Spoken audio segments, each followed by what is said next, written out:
Good morning and welcome to everyone, and thank you for joining us on this meeting on the International Barometer, Health and Welfare and Well-being of Education Personnel. So before presenting our speakers, we were asked to tell you about practical information. You're from the whole world, so you'll have an interpretation device for English, French, Spanish, and Arabic on the platform. If you click on the little globe that's at the bottom of your screen, I was asked to tell you as well that you have to keep your microphone on mute until you ask for the floor.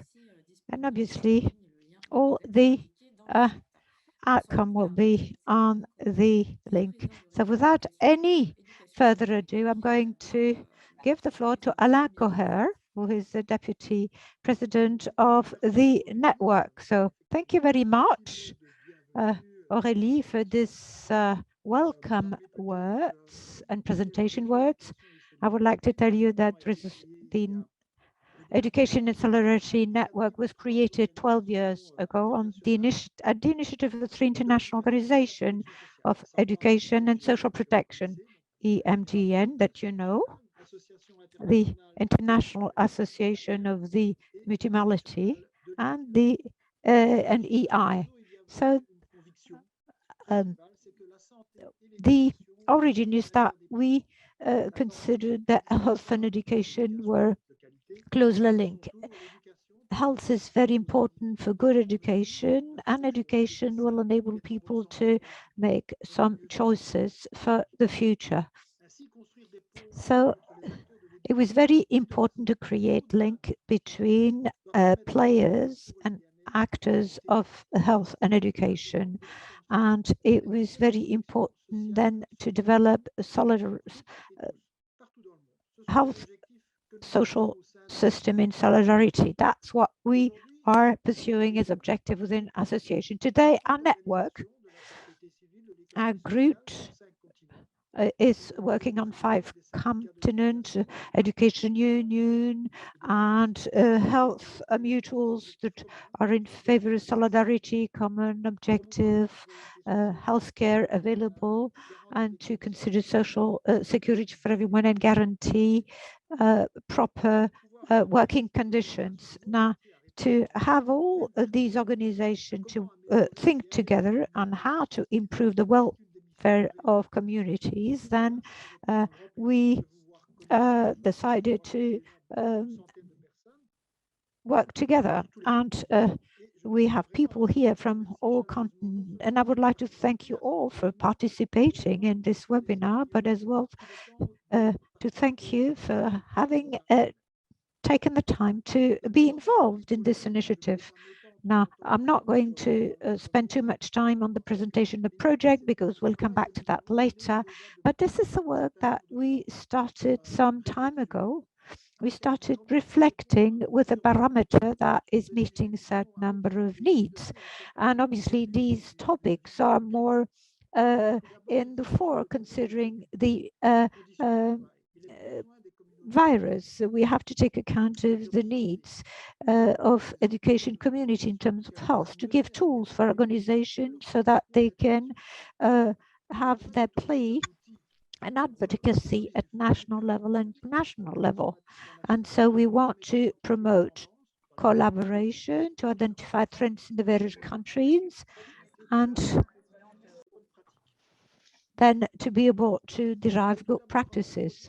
So it's a project that derives from international collaboration.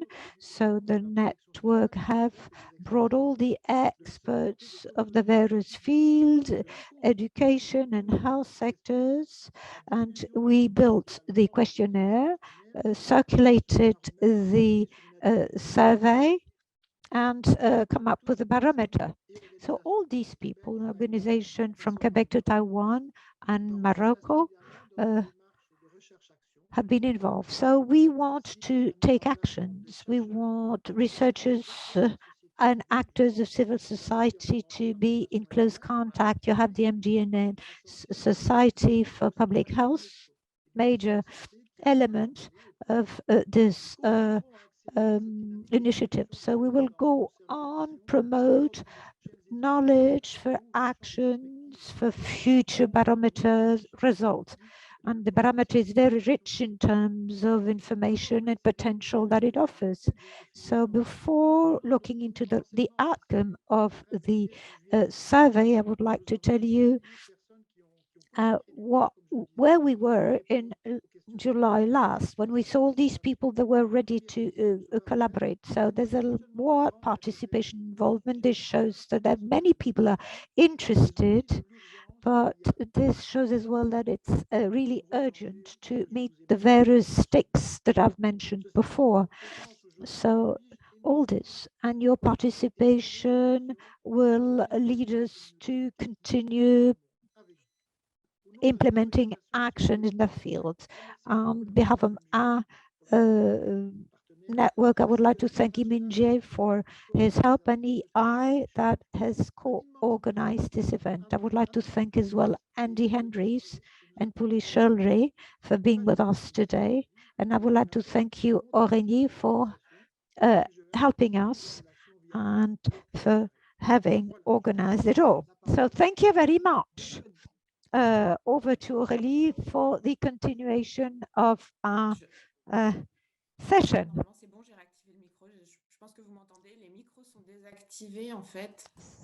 So we can hear you, no problem.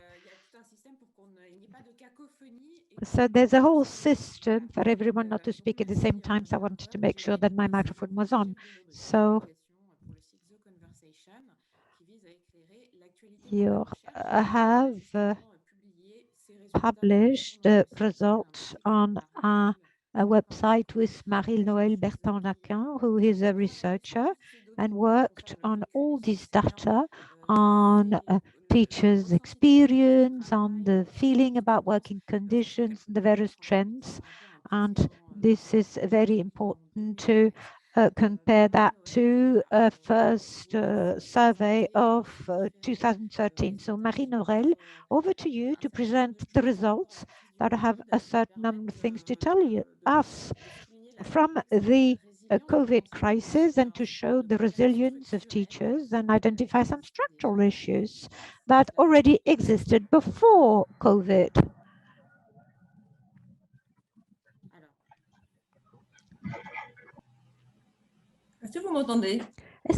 Can you hear me? Yes, we can hear you, no problem. Thank you very much for the introduction. So it's a great pleasure and honor for me to present to you the finding of this barometer. But before starting, I would like to come back to the context within which the project developed. Mr. Cohen already touched upon that, but you have to know that the Education and Solidarity Network and public education organizations have identified the need to focus on that kind of population. Obviously, it's an adult population, and if these people are healthy, it's positive for them and for the population at large. And then you have another factor of performance of the education system that goes via the health of staff, quality education, fewer work interruption due to health problems. And it's very important to see that these people will then be able to convey fundamental information, knowledge, and this leads to capacity of reasoning, people and students being part of society. So when teachers and staff are healthy, this will have a major impact on the well-being of people and students and pupils. So if we understand this, you can understand why the issue of health of teachers is so important in the debate. And the answers that are given to the question, how are teachers around in the world, are not very clear and can be contradictory. There's an ideal vision of teachers, or you have another vision of teachers that is showing that teachers are exhausted with students that are not quite. So it'll be interesting, obviously, to look into both elements. And obviously, we had the crisis that had hit many people and more specifically teachers. So we wanted to have updated data from a sample that is as broad as possible, and that's how we've developed our barometer. Now, in practice, how this has developed. Our network and partner and the MGEN for Public Health Foundation received a questionnaire on health, on professional condition, feelings, working condition. This was put online between May and July 2021 in 6 countries of the various regions involved: Gambia, Mexico, Quebec, Belgium, France, and Morocco. In the end, 8,000 teachers from these 6 countries have participated, been involved in this online survey, and you have 100 teachers in Morocco, Gambia, and Mexico, and a bit more than 1,000 in Belgium, Quebec, and France. So obviously, for the first 3 countries, when you extend the result to the whole country, well, you have to be, reasonable. And we have weighed the result considering the gender and level of teaching, primary and secondary. And obviously, we're trying to have a sampling structure that is weighed in terms of gender and level of education. Obviously, you have to take account of the social, political level, cultural level, but you have to take account of the sanitary crisis, because at the time, some countries were managing a crisis in Mexico, where 80% of teachers were remote teaching. So all these differences can explain the situation, have to been taken account of when you compare the various statistics between the various countries. Now, what about the findings? Let's start with the general health from a global viewpoint without referring to the work. So how do you rate your health? 8 out of 10 teachers are answering positively to the question.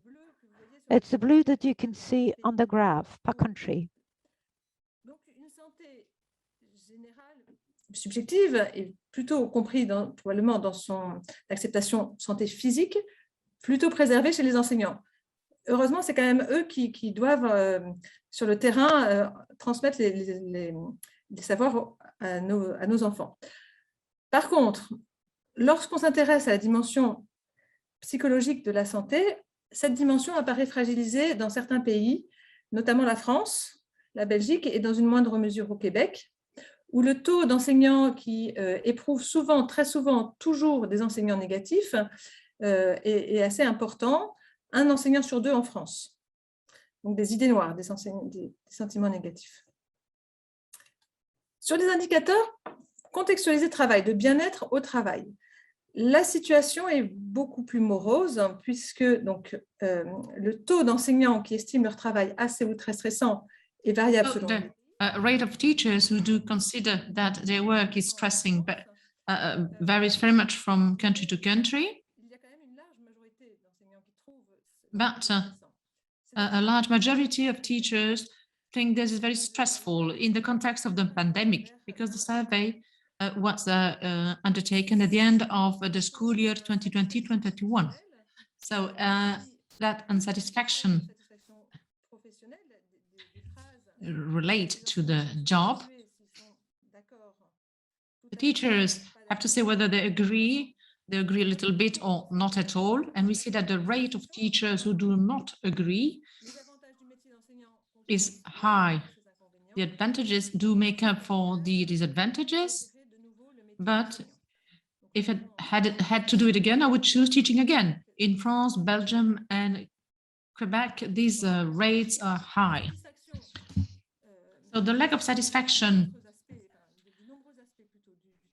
also covers other parts of the work, the career development opportunities, salary, the work-life balance. All the indicators are, for most of them, in the red.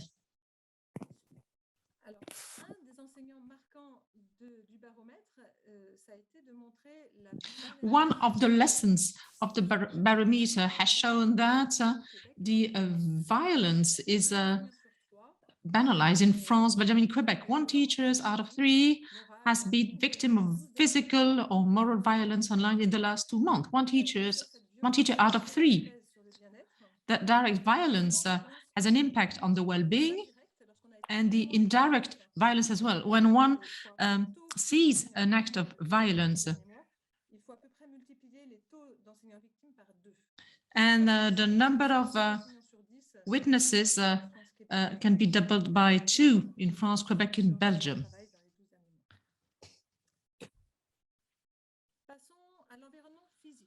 Now, about the physical environment.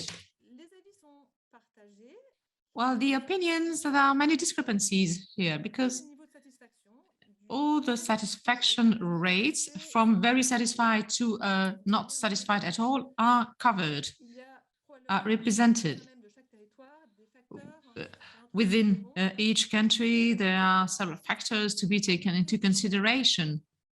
But it has to be noted that the lack of satisfaction is quite significant in Morocco. In comparison, with regard to the material conditions, the internet, workspace, teaching materials, the lack of satisfaction in Morocco is very significant, is quite challenging. So it's quite a dark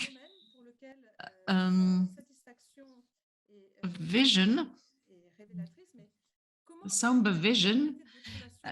And now, how do you rate the quality of your relationship with parents, students, the heads of schools? Well, in that case, the satisfaction is quite high. Maybe, well, we assume that given the context of the health crisis, because of the lockdown, the loneliness, there has been a awareness raising about the key role of social relationships.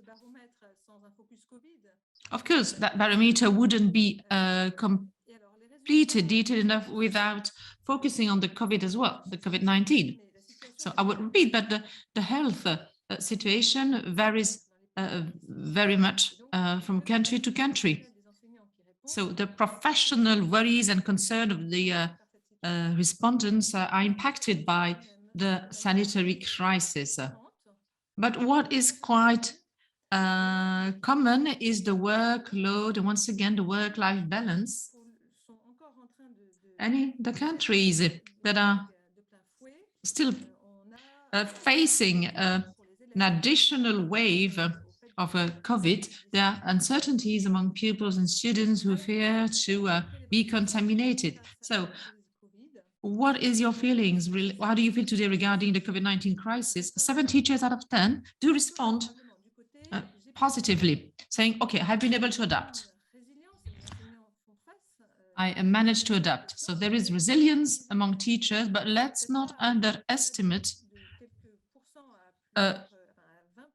those teachers, up to 20%, who do respond that I am unsettled. I feel completely unsettled. To sum up, so the health is maintained, but the teachers are exhausted. The situation is very different on the different territories. And in parallel with those answers, there are suggestions to improve because of violence, which is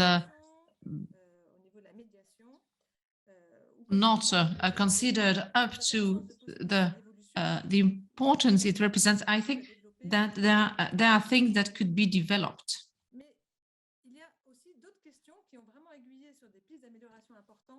And there are other things that have emerged, that the need of training. 6 of the participatory countries with more than 6 teachers or 7 teachers out of 10 who said that they need a training. So this is quite an overall answer. And as to the topics of the training, depend on the seniority, either pedagogical matters, the management of pupils, and more digital tools for teachers that are older, that have been in the profession for a longer time. Another possible improvement relates to professional medicine, occupational medicine. So occupational medicine lacks resources. The number of teachers who have never had an appointment with a professional occupational doctor to make a check is quite significant. As to access to care in Morocco, Gambia, and Mexico, where the rate of unsatisfaction is high.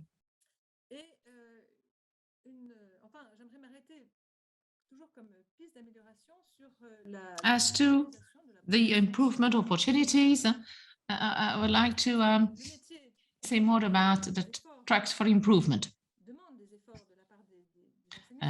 The job requires a lot of effort from teachers, especially in these times of crisis. We have had to adapt to online teaching, to new protocols.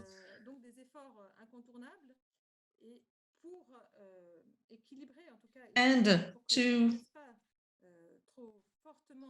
to mitigate the impact on the well-being of the teachers, there must be some rewarding system in order to restore the balance.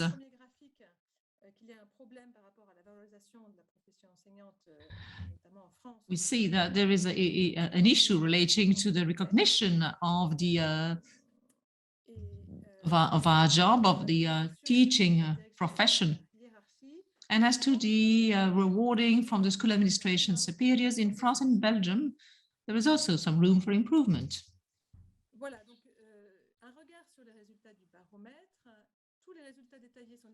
So a few words about the results of the barometer. It's all available on the website.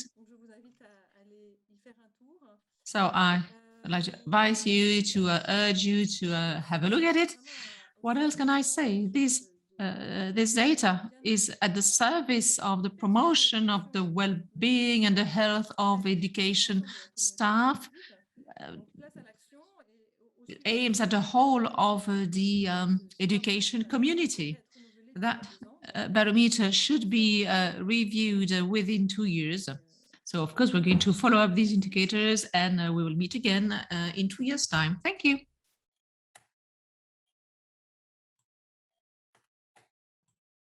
Merci Marie-Noëlle. Je pense que c'est bon, vous m'entendez? Thank you, Marie-Noëlle. Can you hear me? Yes, we can hear you. Thank you very much for that presentation. There are other things that we will come back to because you are staying with us. We're now going to talk about this with Hargreaves and Denise Shirley. Both are teachers at the Lynch School of Education of the Boston College, and you are the co-authors of a book on the well-being that hasn't been published in all the countries yet, but I'm sure that it will soon be published everywhere. Could you just say a few words of introduction? So I hand it over to you. You have the floor. Hi, well, hello everyone. Bonjour tout le monde. Just to identify ourselves, I am Andy Hargreaves. I'm speaking from Ottawa on the traditional lands of the Anishinaabe and the Algonquin peoples, which are unceded and unsurrendered.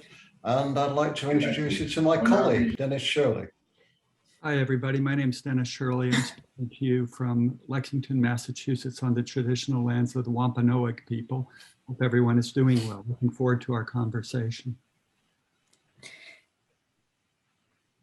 Et donc, avec nous aussi, si vous m'entendez, donc Haldis Holst. Haldis Holst, c'est ça. Voilà, je vous laisse vous présenter. Haldis Holst, I will leave it to you to introduce yourself in a few words. Haldis, you have the floor. Thank you very much. My name is Haldis Holst. I'm Deputy General Secretary of Education International. I'm speaking to you from Oslo, and to complement Andy and Dennis, Oslo is in Norway on the traditional lands of the Sami people.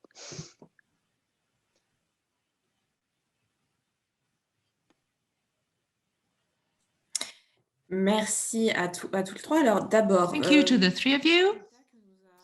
With regard to the results that have been delivered by Marie-Noël, could you please identify, each one on your turn, some highlights of the presentation about what you know regarding to the health and well-being of teachers, the research that you have undertaken? Is there some tendency which is emerging? Is there something you would like to stress following what you've heard? Andy Hargreaves, can we start with you? Okay, well, Dennis, why don't you start instead? Because we talked about who would go first. So Dennis, how about you? Yeah, so thank you very much for this very original and very provocative report on the well-being of teachers in these 6 jurisdictions. Andy and I read everything with great interest, and I think it does an outstanding job of highlighting the variation of what people are experiencing in the profession at this time, and with all of our sensitivities around the pandemic. The thing that most strikes me, as I think with most people, is the range of the responses. So the amount of variation of people who have job satisfaction, experience violence at the workplace, are using technology or not using technology. So I think that the report did a very good job outlining those things. I just want to say a couple of things, because Andy and I will want to refer to research on well-being with our responses. So one big takeaway for everyone to think about is that the absence of ill-being does not necessarily mean well-being. Okay, this is very important from the social scientific research. Just because you don't feel bad about something doesn't mean that you feel well about something. So that's one thing that I would ask us to remember as we look at this research.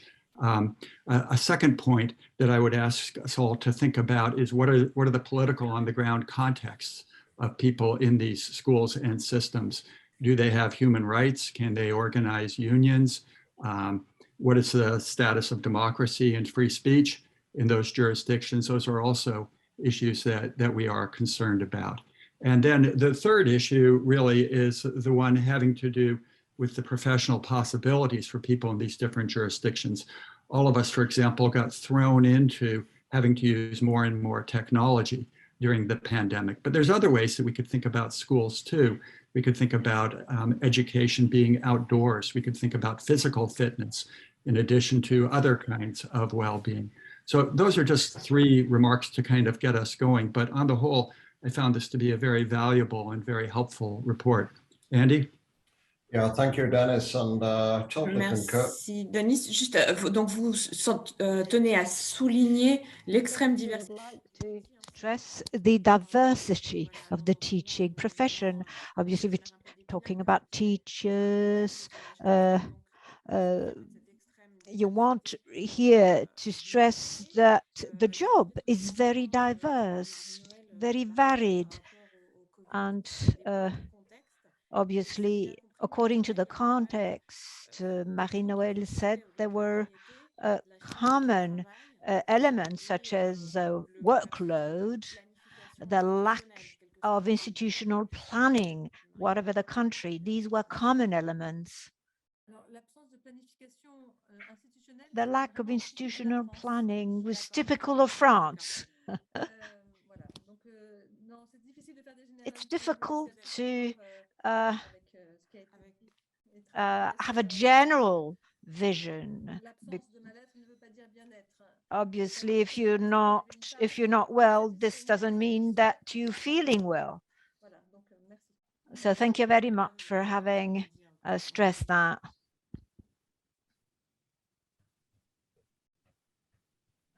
Andy, over to you. Okay, thank you.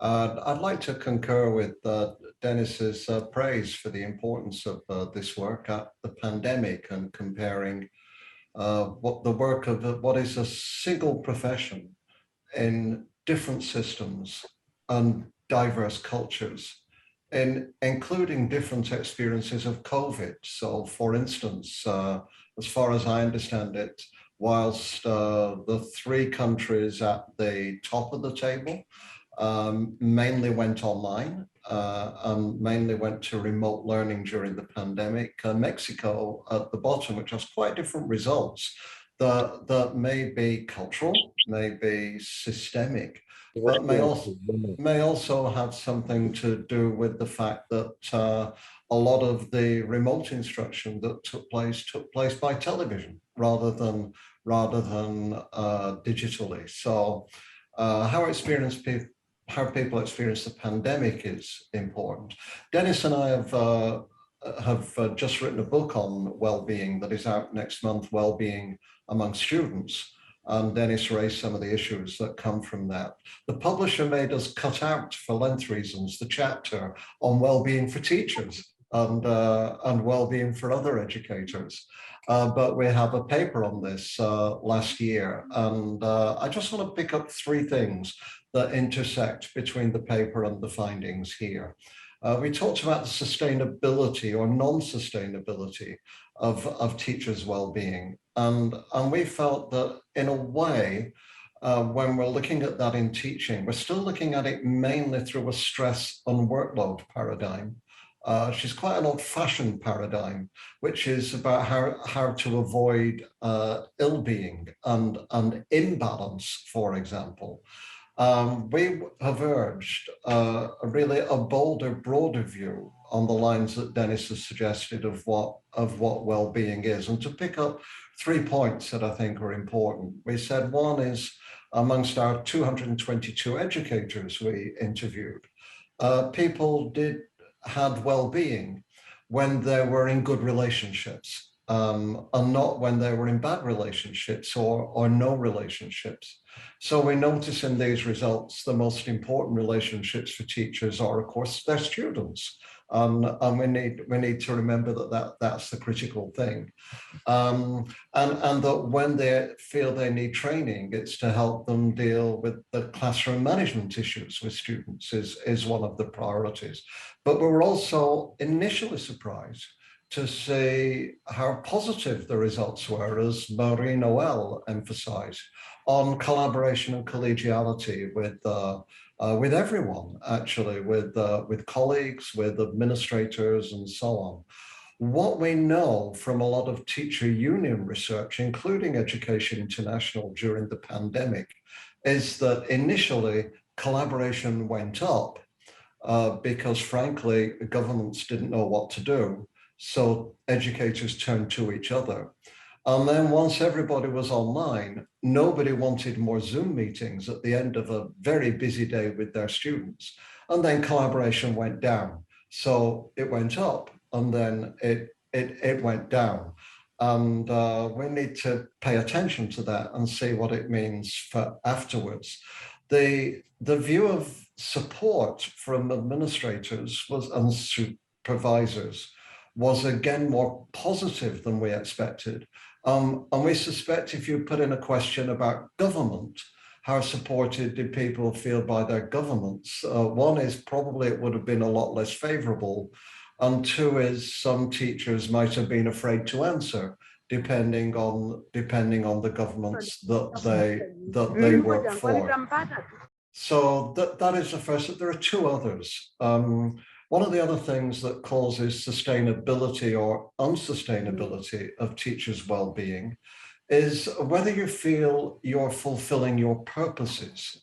Now, autonomy gives an indicator of this. So France is very high on autonomy, but also very high on dissatisfaction and very high on how French teachers feel disvalued. So I think we need to inquire a lot into what these results mean. In our work in Ontario, for example, we found that teachers felt ill-being when they had to implement standardized testing that they didn't believe in and that they felt harmed their students. So we probably need some more precise questions about things like testing, assessments, and so on. And last, to pick up a point that Dennis raised, we found that well-being improves, not just when work life is balanced. You know, I expect if we talked to the executive and asked them, do they have a balanced life? They'd say, are you crazy? But I don't care because I love this. So balance may be the wrong term. It may be better about how your work feels and how your life feels and how they're integrated with each other. And we need to think about energy, not as something that gets depleted by bad things. Andy, c'est très riche. Vous abordez plein de points et on va revenir. Andy, this is very rich. Many items. We'll come back to that later. I've stopped now, so that's okay. We do. L'importance. So importance of professional relationship, collaboration, it changes between teachers, parents, this link between the education communities was very important.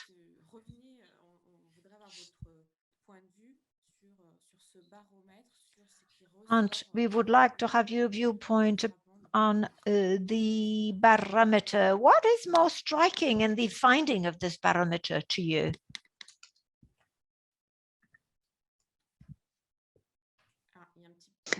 Excuse me, I wasn't quite sure whether you were calling on me, but I think so. Oui. You know, yeah, thank you very much. Yes, quite right.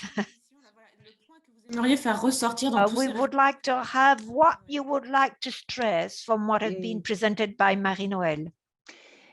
Yes, and first I want to thank Marie-Noëlle for her presentation and for the report. As Andy and Dennis, I believe it's a very rich report and it's a very valuable report for us. The first thing that struck me is in line with what Andy and Dennis said too, that you both see commonalities here that in a way confirm other signals we get and research, but also the variation. And that tells me that the first lesson is that this is very valuable for our member organizations in the 6 countries to take the data and analyze it further and try to figure out what does this mean for us and what are the priorities that we should work on to make improvements, but also not to lose the areas where we are doing quite well. Also, it is done during the pandemic. And as you have highlighted, some jurisdictions were closed down, some were not, different means of online teaching. But for educators across the world, this has not been what they would characterize as a normal situation.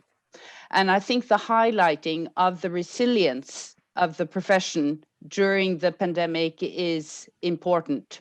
Now, I think it is important going forward that we acknowledge that resilience, but that we are very careful that we do not step into a situation where the crisis becomes the normal, that we do not assume that because educators were able to tackle a difficult situation under press, that should continue as normal. So it would be very interesting to say how you take this forward. One of the things that really popped out at me and made me worried, if I may say, were the numbers on violence. The percentage of educators that report that they have experienced violence. Now, I know it was broken down into violence from students and violence from colleagues and also other actors. But for me, that is a very worrying signal, because that, I don't have historical data, but from unofficial, this seems to me to be something that's on the rise. And I think it's very important that you, in the different jurisdictions, try to understand where is the violence coming from and what can we do to prevent, because that is a very dangerous health risk. One last comment now that is pandemic related and that you really haven't commented that much on from a health and safety perspective. There are questions in the barometer on the physical environment, on elements like air quality, quality of sound. And during the pandemic, this has been very important to be able to have in school face-to-face teaching and learning, that the environment is healthy and safe. And we know that very many school buildings around the world do not offer a healthy working environment in that respect for teachers and students. And I think this is the moment where we can document why it is very important to put focus on upgrading the standard of the buildings so that they are healthy places also moving forward. We will now have countries that will not be able to bring children to school because their air quality is not good enough to be face-to-face. So you're actually excluded due to not having standards that are up to date at your school. That is an element that is up for now, it's up for grabs. So let's take it and put it on the agenda. Last quick point for this round. The report also tells us that although many have applauded educators during the pandemic, and that is good for your well-being, you like being acknowledged. In the long run, applause and speeches is not enough. The applause and speeches must be followed up with the necessary support to be able to continue that work. And I think that's very important in bringing forward. So I'll stop there now and come back with other comments if possible. Bien sûr, à partir de Of course, in 5 minutes, we will then look at your question. So send your question and write your question in the chat. But before moving over to your question, I would like to come back to this issue of recognition, acknowledgement of the teaching profession. In the barometer, it seems that there's not enough recognition from the administration at social level as well. And you said teachers have shown some resilience, but it's not acknowledged enough. And this is very important for the environment to be positive, for students to be happy. So it's not enough to recognize this certain paragraphs between the fact that there's some resilience, but not acknowledgement. So what can we do on that? This is a very important issue, isn't it? What can we do about it? What are your advisors? Dennis, Andy, or Haldis? Who wants to react? We know that the status of the profession, which means the recognition it receives in the public, is very important for teachers and for the quality of teaching and for being able to attract and retain good teachers. I think this is a moment to really reflect on what the public has been learning during the pandemic when they've been watching teachers teach online, or sometimes having to do the teacher's job for them and not really, frankly, feeling they're very good at it or enjoying it very much. We have a lot of data coming from this during the pandemic.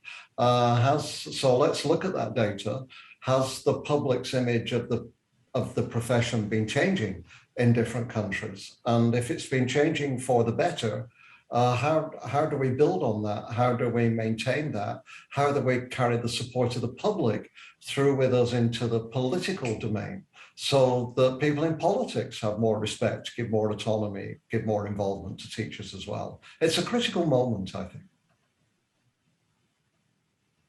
And I totally agree with Andy, and I think, you know, it's at the core of what trade unions do, that they try to represent their members, and also to identify, you know, what make your members tick, and what makes you tick is that you are recognized.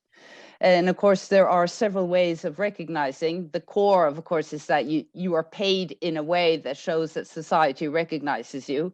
And EI's Status of Teacher report shows that all across the globe, as a general perception, teachers do not feel that they are recognized through their pay.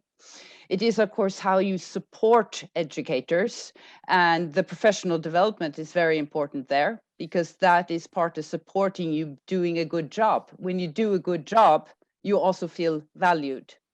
And of course, that's part of feedback. I think the point also that was put forward here on recognition and support from your superiors is crucial in an everyday work for someone, because those are, apart from your students, it's your colleagues and your leaders who give you the day-to-day feedback. And if they don't give that in a meaningful way, then you're going to lose your feeling of recognition and of status. Of course, also you have issues of workload. Now we started on workload, and it's also a question, what does the workload consist of? If your workload is meaningful, you can carry quite a bit. If your workload is full of things that you feel are far from your core mission, then you don't feel valued either. So I think that there are very many elements here that then again, I think is very valuable for each country to decipher and find out what is most important for us to start on. May I just, Andy, thank you for that, Haldis. I agree. In our book, Andy and I spend a lot of time thinking about what a well-being agenda looks like for a society versus, for example, a fiscal prosperity or fiscal austerity agenda. And we've done a lot of things in schools that we can let go of. And I think that some schools and systems are letting go of during the pandemic. So a focus on academic press in terms of test preparation. Many bureaucratic things that we do inside schools that have distracted teachers and school counselors and affiliated staff from fulfilling their calling of really trying to help a rising generation to have an education that prepares them for the epical challenges of our time. You know, one of the things that really pulled me up short is Andy and I have a whole chapter on physical well-being, being outside in the world, being physically fit, how important that is for mental well-being. I'm doing an online course. I have some of my teachers are in the Western states in the US where the air quality has been very poor because of all the wildfires, which we know have been precipitated in part by climate change. And that's where the work of the teachers can take on a civic dimension of transforming the curriculum. So it's really meeting pressing needs that this generation is really going to have to grapple with. And I think those are the areas where teachers find fulfillment, and also the public wants dealt with also. So we do have an opportunity now to reinvent many things that we've been doing in schools.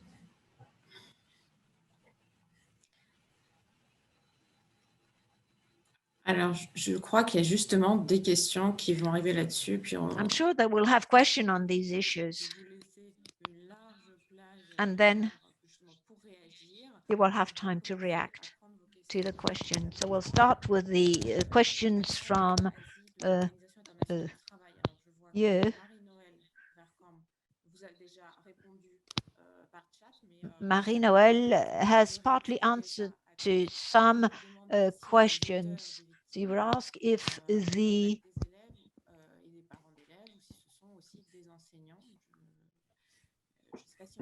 victims can be students, parents, and yes, the question was about who was perpetrating violence. Obviously, it depends on countries, obviously. It can be the students' parents, but other members of the staff or your superior.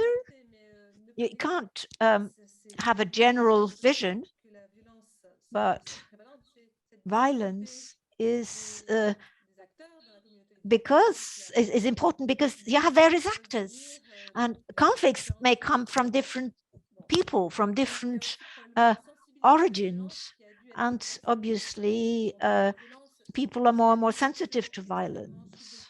Violence is subjective, isn't it? Measuring violence is influenced by culture. It can be influenced as well by the individual person, individual environment.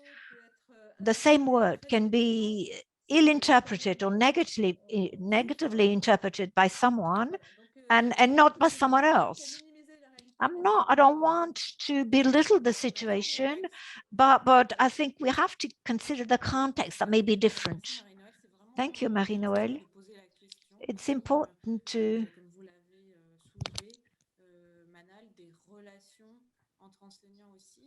raise the issue of relationship between teachers. With social networks, there's many exchanges and observations that can and remarks that can be exchanged on social medias. Marie-Noëlle, is there other elements to identify the trends? I haven't presented all the nitty-gritties and details of national reports, but obviously for each and every country, you identify the perpetrators of violence. And this enables us to better understand the situation. But in this barometer, we haven't proposed any open possibilities for person to tell what happened to him or her. But an survey we made 10 years ago was very interesting because we realized there was some student violence, but the student violence was not the most important one because it's supposed to be normal, so to say. But the most difficult one was that of colleagues and that of superiors. It's a moral harassment. It's not the school violence, but more or less moral harassment. Luc Beauregard is asking for the floor. He has been involved to the barometer, in the barometer from Quebec. Over to you.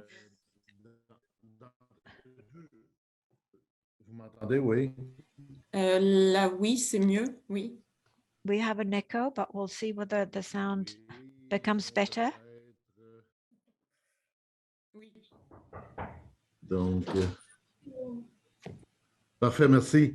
D'entrée de jeu, remercier So first of all, I would like to thank all those that have participated in this barometer, been involved in the barometer, and more specifically from Quebec. We expected 1,000 respondents, and we in fact had more than 2,000 respondents. So that was a major success that we're really happy about. Then in Quebec, 91% of teachers don't feel valorized, valued, but we have 72% are saying that they're not valued by their superiors.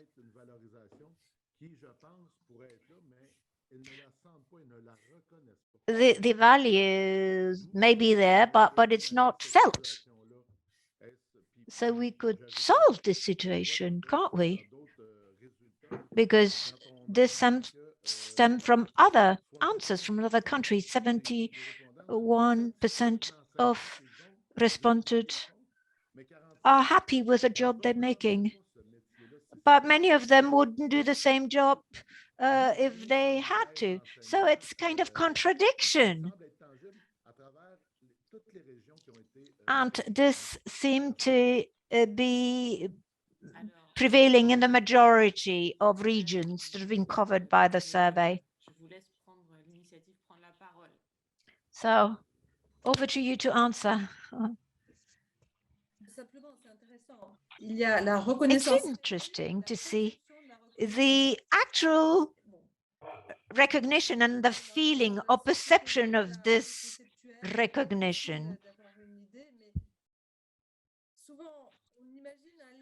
Very often we consider that a causal link, no recognition, ill-being, but maybe ill-being and feeling of not being valued. In the barometer, it's difficult to identify which way it goes.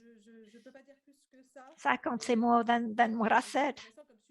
But it's an interesting topic to see whether there's an actual, genuine lack of recognition and why. Haldis, Dennis, Sandy, do you have any answer to your comments to make? I don't know if I have an answer. Sorry, Andy. It's all right. But I'm thinking that, you know, from a school leader perspective, I think it's very valuable for leaders to get the message back that your staff don't feel valued, because I would think that a leader wants their staff to be valued and to try to understand why don't they feel valued. So not just asking, do you feel valued or not, but why don't you feel valued? To try to identify what creates this. Just one thought. Yeah.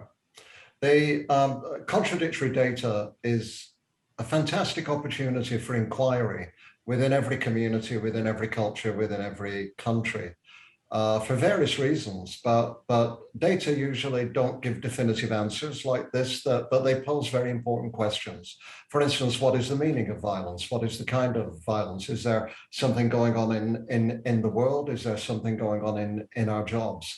One of the hard things about any global survey like this is finding instruments and questions and concepts that are culture-free.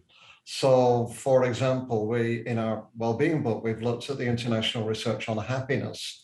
And some cultures, I'll give an example of Americans, love to talk about their happiness. Happiness is great, let's emote about it, let's tell everybody about how happy we are. But other countries and cultures think it's quite vulgar to talk about your happiness in public. So you really don't want to tell people how happy you are. So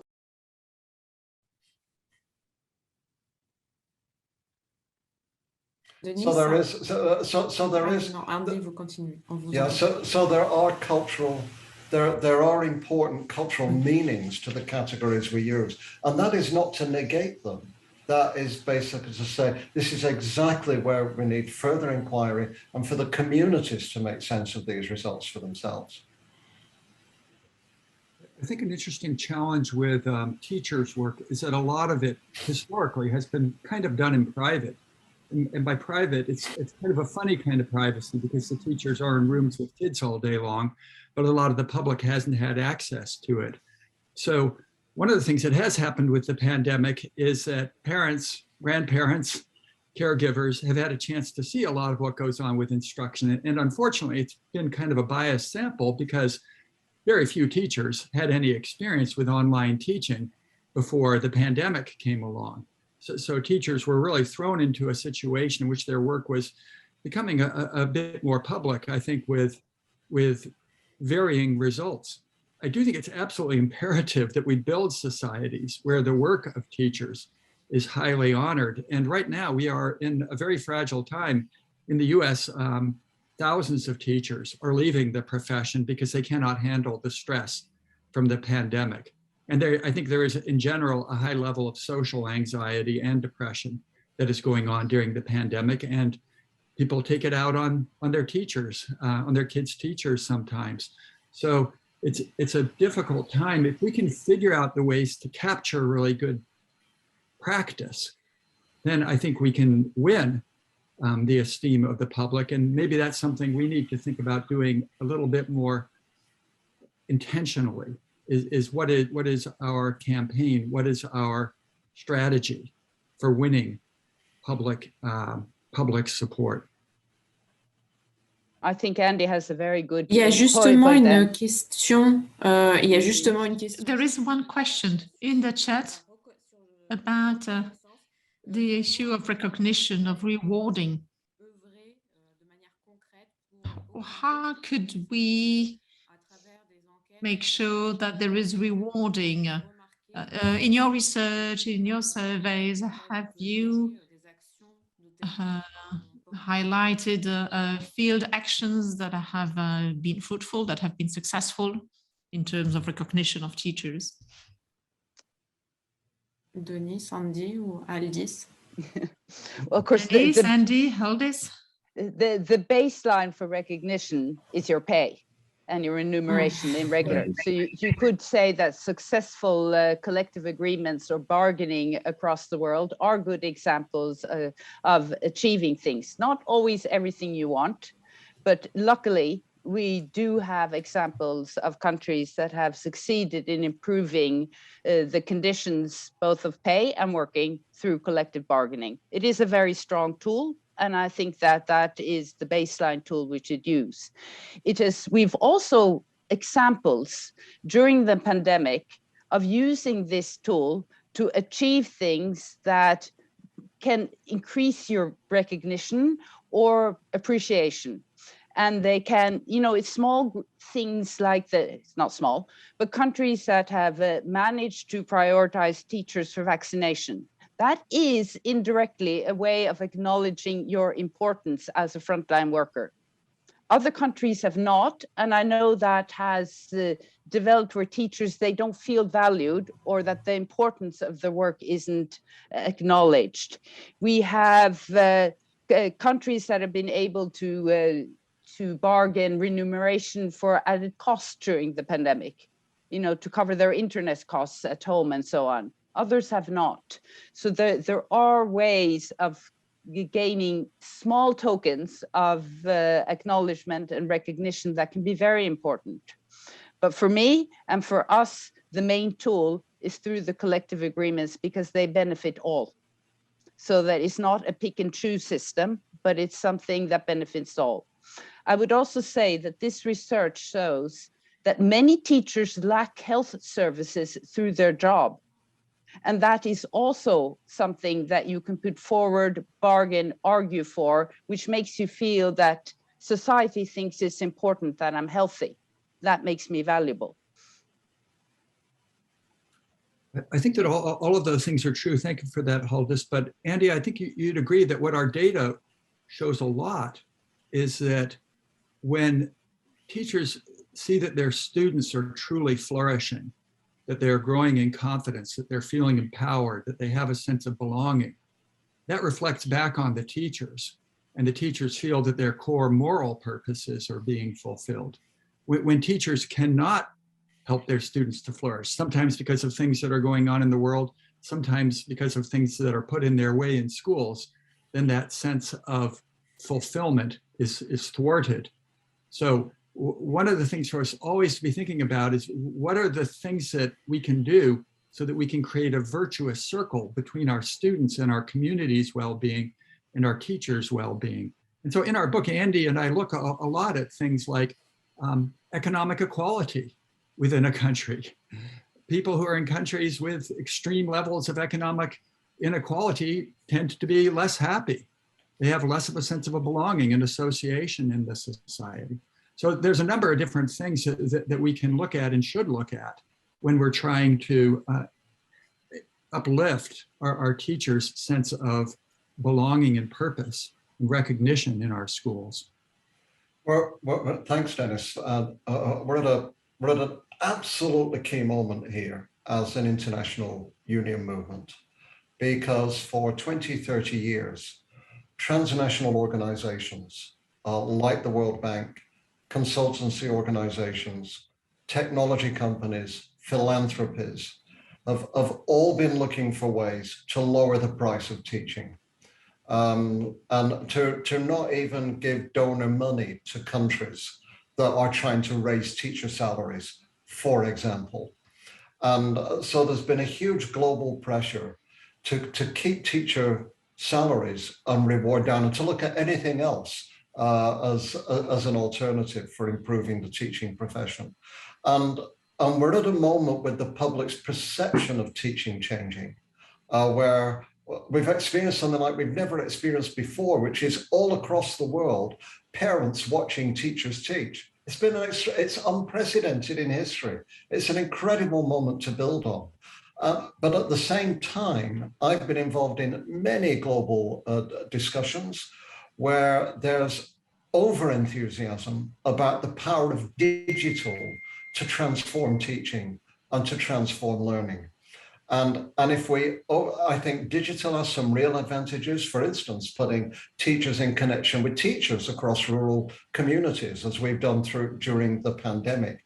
But overvaluing digital is a way, again, to bring down the cost of teaching, to bring down the quality of teaching, to replace teachers with mere facilitators who will be lower qualified coaches and guides and so on. So we really need to be alert and vigilant about the debate, the directions, the pressure around digital. And in the book, we set out a charter for ethical technology. So not just hybrid or more technology, but a charter for ethical technology, so we can think much harder about what this means for teaching and learning. And we need to be very alert about that.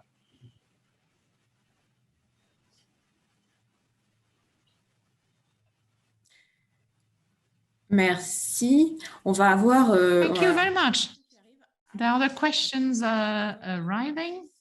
When listening to you, Haldis, I would like to ask you very quickly, which are the countries where there have been collective bargaining that have led to positive things, that have said that in some countries there has been a salary rise, in others teachers have been a priority in the vaccination campaign. So which are these best countries or these good practices? With, all reservations here, it's very difficult to keep an overview over everything that is going on and be up to date globally. But I have a semi-list here that we have an example of Sweden that secured monetary compensation for vulnerable groups that couldn't work. So that's taking care of the most vulnerable. You have an agreement in Argentina of securing the right to disconnect in collective agreements. Poland got prioritized teachers in vaccination. If I understand correctly, France has been able to get financial support for teleworking. You have securing investments in infrastructure and hygiene facilities in school, which they managed to achieve in South Africa. So those are some examples of things that have been ongoing lately. Merci, Haldis, pour ce. Thank you very much, Haldis. So the following questions have to do with the staff management. Does the well-being depend on the time management of the school time? And is the well-being dependent on the number of pupils or students in the classroom? So does the well-being relate or has to do or depends on the working time or the size of the classroom?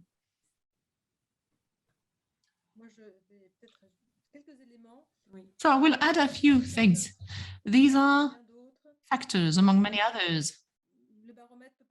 The barometer cannot answer that question.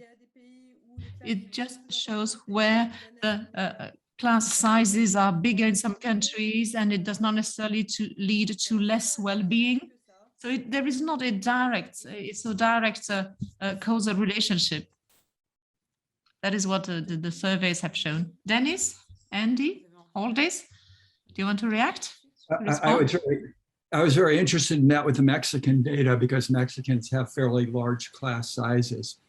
And this may be an area where cultural aspects come in because from my familiarity with Mexican culture, and I see we have a colleague, a couple of colleagues who are coming in from Mexico. It's such a very pro-social culture that I think that there are dimensions of that, which is just great. More people, that's fun. So I might be idealizing that a bit, but I think that there's another thing that's tied in with one of the posts that was put up in Spanish, which had to do with forming alliances with civil society organizations. So you're not all alone in the school. So if you're in the school and you're tied in with other unions, if you're tied in with parent associations, if there's a lot that's going on with neighborhood sports and all that, it doesn't feel quite so lonely. So I thought that that was interesting data, and I absolutely agree with Marie-Noëlle that it's very hard to kind of draw any direct connections. It's so culturally embedded. If I may, just from because I agree that research gives us different answers on the question of class size. But if I may answer from me as a teacher, I have always felt that it was much easier to do my job if the class wasn't too big, because it meant that I was better at reaching every child. And when you feel that your job is done in a better manner, your level of well-being also rises because you feel that you are a better professional. So from that perspective, I would absolutely say that for many, there is an experienced connection between the class size and their well-being.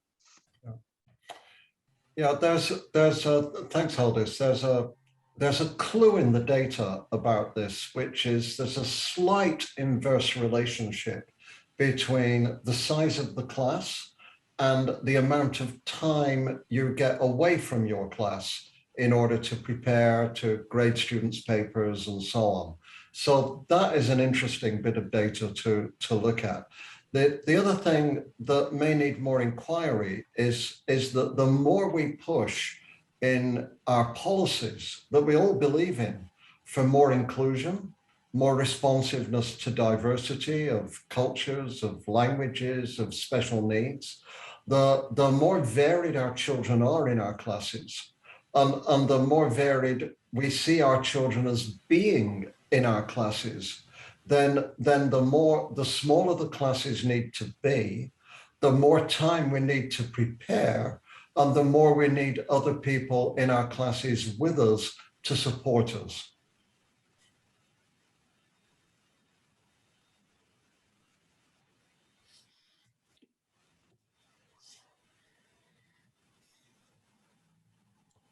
Justement, Andy, Andy, by the way, in the chat, there is a question about inclusion.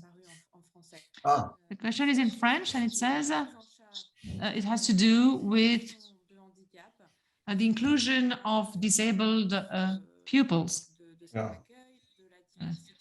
So it relates to diversity. And I would like to make a parallel with what we were saying about the digitization.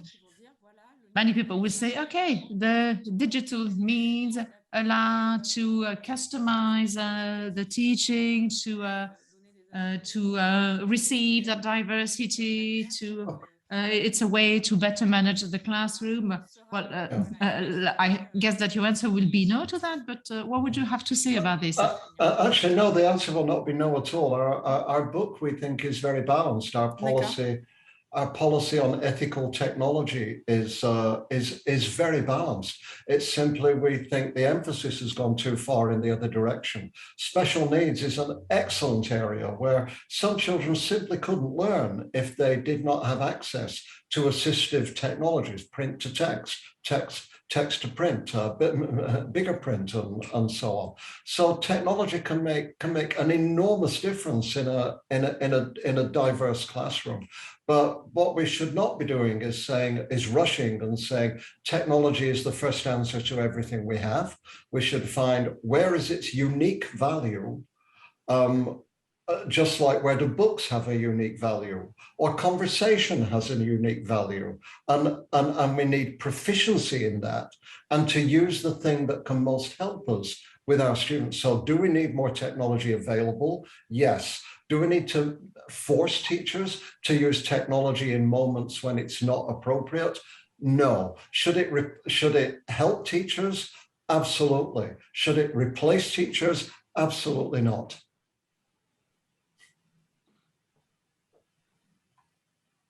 Merci. Thank you. One question from Morocco. There is a high rate of teachers in Morocco would like to change job. How do you explain that appalling indicator? There was a whole debate in France about the change in career. Marie-Noël, do you have an answer to that? Marie-Noël, we can't hear you. Oh, okay. The Moroccan experts will be probably in a better position to answer that question than me. Dennis or Andy, do you have an answer to the question raised about Morocco, about the fact that teachers seem to be willing to change job, the majority of them at least?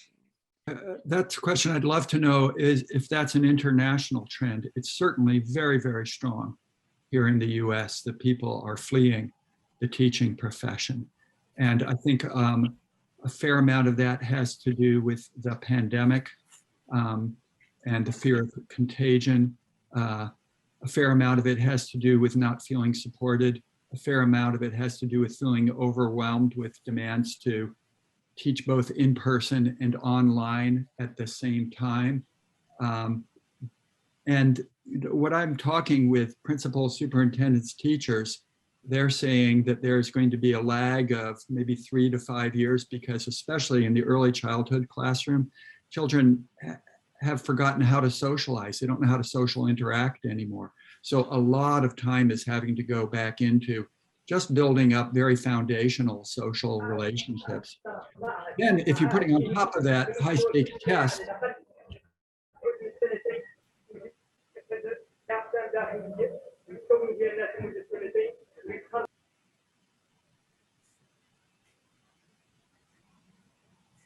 keep saying I'm muted. Okay. So we have got to relieve the pressure on teachers. And I think a really good thing is to focus on well-being, not as an individual condition that's temporary, but universal well-being. What would we have to do to build equity in our societies, to look after our environment, to care for one another in better and more enduring ways? These are the key questions that we have to be asking ourselves right now. And so much depends on our answer to those questions.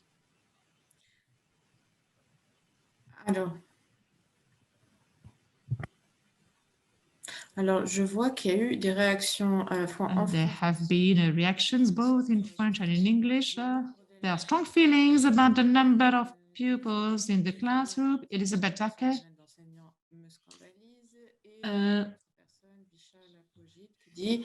Oui. Oui, d'accord. Alors, on reprend. Okay, let me resume. Let me restart. There have been several reactions about the number of pupils in the classroom. Aussi bien en français et en anglais. Questions both in French and in English. And some say that saying that has no impact on the well-being is not true. It's a scandal. It's a quote. And don't you think that it plays a role in the efficiency, that it has an impact on the efficiency of the teaching?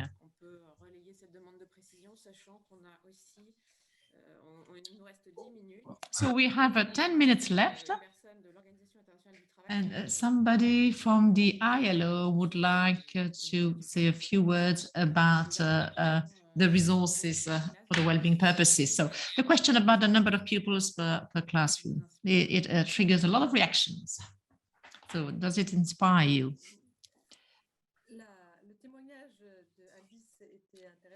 The testimony of Haldis is very interesting. As a teacher, being faced with a big classroom, heterogeneous classroom is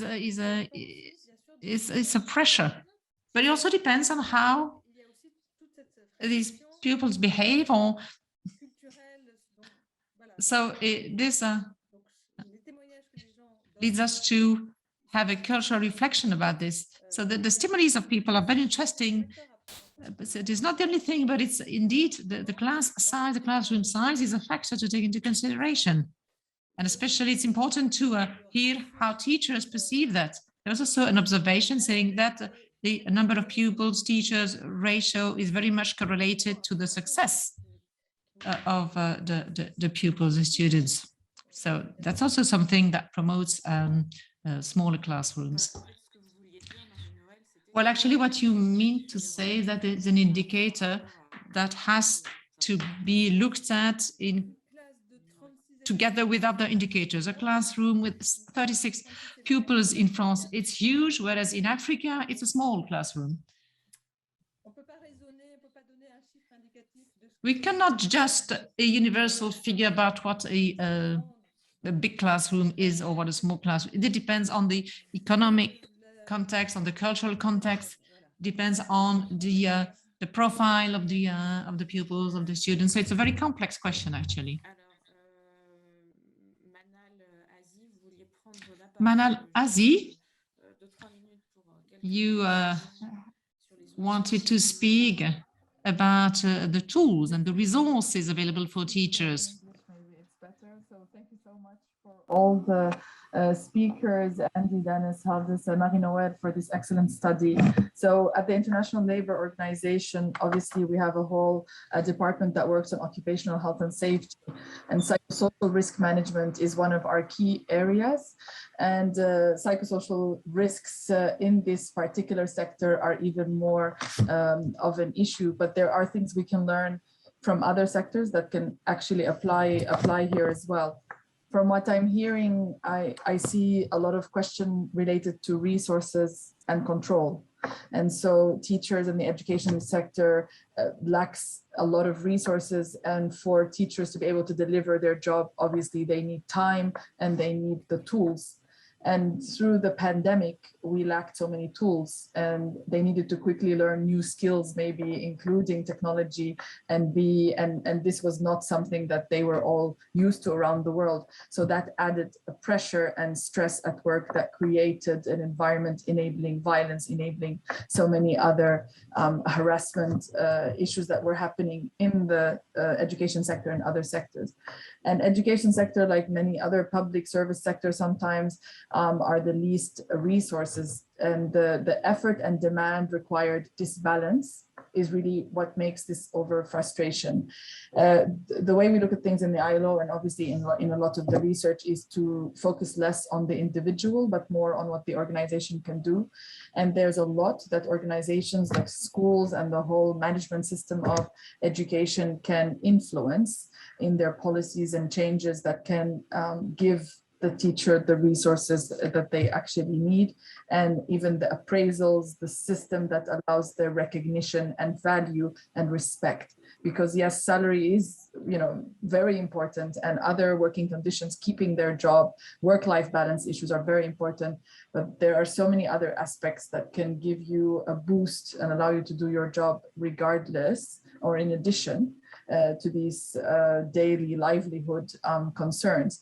And I heard a lot of the suggestions that, environment and equipment are very important. So where you're teaching, where, what the comfort you have, is it outside, is it inside? Do you have everything you need? Do you have computers to start with? You don't in a lot of these countries. And it's the social aspect, and it's a vocation. And that's both a problem sometimes and an opportunity. So people assume that teachers should do their job because we need to be teaching the youth, without realizing that that requires that governments need to assign the necessary resources and budget, and educate and provide time to train and reskill and skill and reskill teachers. So there's so many issues to discuss, especially with work-life balance issues and job security, the kind of management, the transparency needed, and setting the example as managers in this hierarchy of teaching, social support, psychological support. but yes, so it's really important for me to mention that the ILO has adopted this International Convention on Violence and Harassment in the World of Work only less than 2 years ago, which is the first of its kind and sets really interesting global standards and guidance that need to be translated now into national legislation so countries can slowly change some of this culture we have where violence is normalized somehow and and affect disproportionately different genders sometimes or different occupations. So I'll keep it short there. I'm happy to provide email or links to various resources and work we've been doing in this area, and happy to learn a lot from this particular sector. Thank you. Oui, écoutez, enfin, en tout cas pour ma part, je vous ai bien entendu. Okay, so we have heard you. We only have 4 minutes left. Marie-Noël. De sollicitation de la voix, la question du bruit, ce sont des questions en fait à la fois the issue of voice, of noise. So these are concrete things relating to the working condition, but that are sometimes underestimated, overlooked by the society in general.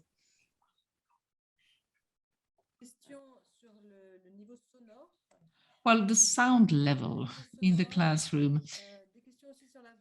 Also a question about the voice.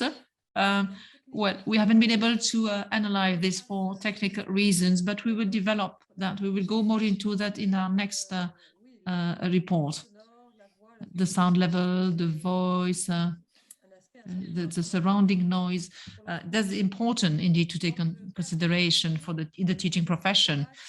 With regard to the pandemic, there is also the issue of the mask. And that has met an additional pressure on the teacher, additional effort for the teachers. But we haven't gone into that with this barometer.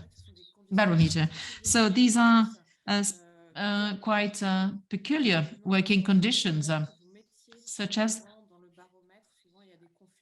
the time, the working time, because there is confusion among the public about the working time in person, but also all the workload beforehand, preparing the lessons, and then the issues of the voice, sound level. So these are specific issues, and that barometer has allowed to highlight these things. We have 2 or 3 minutes, so you have a final word. Dennis, Andy, Haldis, if you have some concluding words, feel free to share this with us. And if it exists, if it cuts, we would like already to thank the interpreters. The interpreters would like to thank you for listening to them. Dennis, Andy, Haldis, final word. So I think my final word would be that we can make any number of individual adjustments in our schools that can improve teachers' working conditions. But I think what Andy and I really try to do in the book too is also look at where the world is going right now. So declining confidence in democracies, climate change, racism, class inequalities, all of those factors impact well-being also. So it's very important to look at the conditions. We have to uplift the teaching profession. People are doing a heroic job right now during the pandemic. But we also have to be alert of what's going on outside of our schools and what our schools can do to help to address those issues. Thank you. There's a global crisis of well-being due to conflict, well-being due to the penetration of digital technologies and the different kind of ways we have of relating to people. Well-being because of climate change, well-being because of the collapse of democracy, well-being because of vast inequalities, global crisis. There is no student well-being without teacher well-being. We need that to be very clear. If your teachers are sick, then your kids are going to be a mess as well. So paying attention to teachers' well-being is not an indulgence or a distraction or a matter of self-interest. Paying attention to teachers' well-being is absolutely critical for students' well-being. And in doing that, we need to pay attention not just to avoiding the bad things, but to helping teachers and teaching and make their profession as positive, fulfilling, and impactful together as it can possibly be, and organize all our bargaining around making that happen.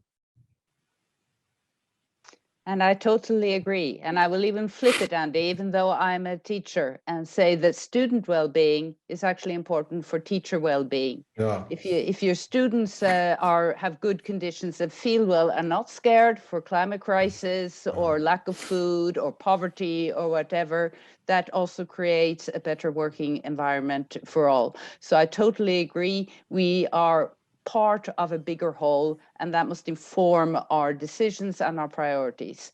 I would encourage every affiliate in the 6 jurisdictions to look carefully at the data for their own country and start the conversations and discussions. How does this inform us? What do we do to try to influence the situation for our members? I was very glad that the ILO, that Manal from ILO highlighted the ILO recommendation on violence and harassment in the world of work. That is a new tool we have. It's very important. And it is very important with these results on violence that we also have a close look at how this is developing through technology and online, because we have the traditional face-to-face, physical violence, but the violence that is going on in cyberspace is very complicated to tackle, both for students and for teachers, and we need to develop strategies for that. And we must never give up the bread and butter issues as unions, because at the end of the day, that's what defines our bread and butter on the table, and we need it because that's part of our well-being too. Donc on terminera sur cette note so we can end on these words of hope. Thank you for this. This webinar is over. Thank you to everyone, the network, Education and Solidarity, the NGEN company that have helped us to organize it, Iris, Mania, and Sonia. Sorry, I can't remember your family name. So there were people in the backstage who read the questions and who have summarized all the information. Thank you very much to the participants for your participation in the chat. Thank you. Bye-bye. Thank you. Thank you. Au revoir. Thank you. Thank you. Thank you very much. Pleasure to work with you. Thank you, Marie-Noël. Great report. Thank you. Nice to meet you. Yeah. And thanks, Haldis. Enjoyed your remarks, as always. Yeah, bye-bye.